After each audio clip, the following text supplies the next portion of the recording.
Hey guys, it's KillerB23 here. I'm going to try to make this video short.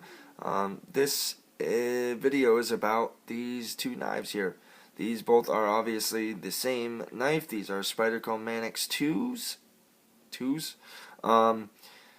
Let's get into it. I'm just going to go over the differences of these knives. So I got this one originally. This one is in the S30V black G10 regular version. I don't like the fact that this came with a stonewash blade. I thought it was satin, but that's purely aesthetic. S30V, great steel. You know, nothing really that bad about this knife. It feels great in hand. Obviously, it's a Manix 2, very ergonomic, feels substantial. Choke up on it, do whatever you got to do. And I have been carrying this knife for about a month and a half, and it's been great. But for some reason it left me wanting. You know, it's got full steel liners, so, you know, it's pretty damn heavy. And also the ball bearing lock is really stiff. Even still, it's usable. It's broken in a decent amount. When it came out of box, it was very stiff. Like, I have tough hands. You know, I work construction. I work with my hands. And it still kind of was a pain in the ass to close and open this thing all the time, especially if you plan on playing with it. You know, it's just stuff like that. The blade, I don't know if you guys will be able to see this. It's very fine. But see right there, see if I can get right light on it. Right there, there's a chip. It's a very, very small chip. Okay, not a big deal to a lot of people, but, you know, to me it is. You know, this knife was $91. Okay, so it's not an insane amount of money to spend, especially when you're getting S30V, you're getting Spyderco quality. It is a quality knife. It's a great knife. Most people would be more than happy with this knife, but I'm kind of picky. Blade centering, pretty much dead nuts. It's a little left, you know, but, you know, that is what it is. No blade play to speak of whatsoever. You know, it's a great knife.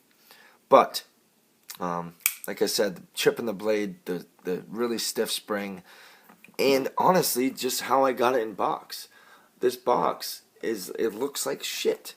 I mean, it came, like, you know, all fucked up, you know. Obviously, I opened it, but this came off, like, it's wrapped up all over with tape. Like, I don't get it. I don't know if Spyderco did this or not, but, I mean, come on. So, you know, I was wanting. So, I decided I'm going to get this one. This is the S110V version. This is in CPM S110V, which is apparently a very good super steel. I don't know. I don't have any experience with this type of steel, but you know, decided to give it a try. This is the blurple or blue purple G10 scales, but this one, it just feels better. It's better quality. You can tell. First of all, the satin blade, which looks a lot better to me aesthetically. Second of all, it comes with skeletonized liners. Now, a lot of people say you don't even need steel liners. I would disagree with that. I mean, technically, I guess you don't. It depends on what you're going to use your knife for, right? But, you know, I use it pretty hard, so I want at least skeletonized steel liners. But I agree, you don't need these full, burly, huge steel liners. I mean, I don't plan on pounding my knife into a tree and using it as a stepladder. But, you know, if that's what you plan on doing, then maybe this one's better for you. Anyways, the box it came in, I mean, it came in this very nice box. You know, not very nice box. It's not very nice. It's a Spyderco box, but it came, you know, in a new box, which it should, you know. This knife was $127 with my Prime account, free 2-day shipping, you know, whatever. But the spring lock, okay, the ball bearing lock, it's already looser and feels better than this one does after a month and a half of playing with it. I probably opened this thing and closed it playing with the lock 600 times. I mean, I play with my knives a lot. So, you know, that is what it is. Size comparison, this is a Spyderco PM2, this one is S30V, and I love this steel. As you can see, I use the hell out of this knife. You know, this is my EDC knife, and I love this knife, and I love S30V. But I decided to give S110V a try. You know, but size comparison, sorry. That is tip to tip, blade wise. So there's a little overhang. Spyderco is a lot thinner, but longer. Especially when closed. There's one point where they're about the same right there, right here, but the Manix 2 is pretty wide in the pocket. But to me, it fits. It rides in my pocket just fine. This pocket clip is they're like the same, you know. But do with that what you will. This is pretty damn deep carry, and I like that. Tip up, right hand carry, and left hand carry options, which is fantastic. Way to go, Spyderco. Unlike this 4-way positionable clip, which is also a very better option, obviously, because you have those options. But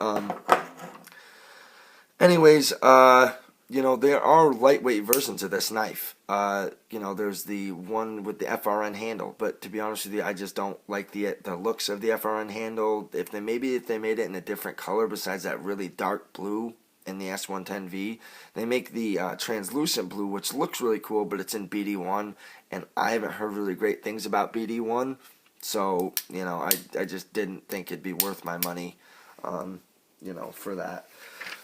Couple things. This came sharp. It came, you know, very sharp for a knife in that price range.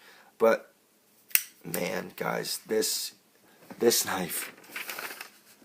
Like I said, I just opened it 10 minutes ago. You know, so it is a brand new blade.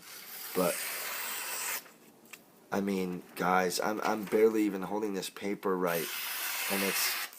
I mean, this knife is so damn sharp. I mean, probably it's because of the way I'm holding the paper. This is probably, I mean, you can do, this is probably the sharpest knife out of box I've ever gotten. You know, and a lot of people, oh, that's not that sharp. Da, da, da. Listen, guys, I sharpen knives all the time. I have, you know, a KME system with micron emulsion and all that good stuff. So I know a sharp knife when I see one.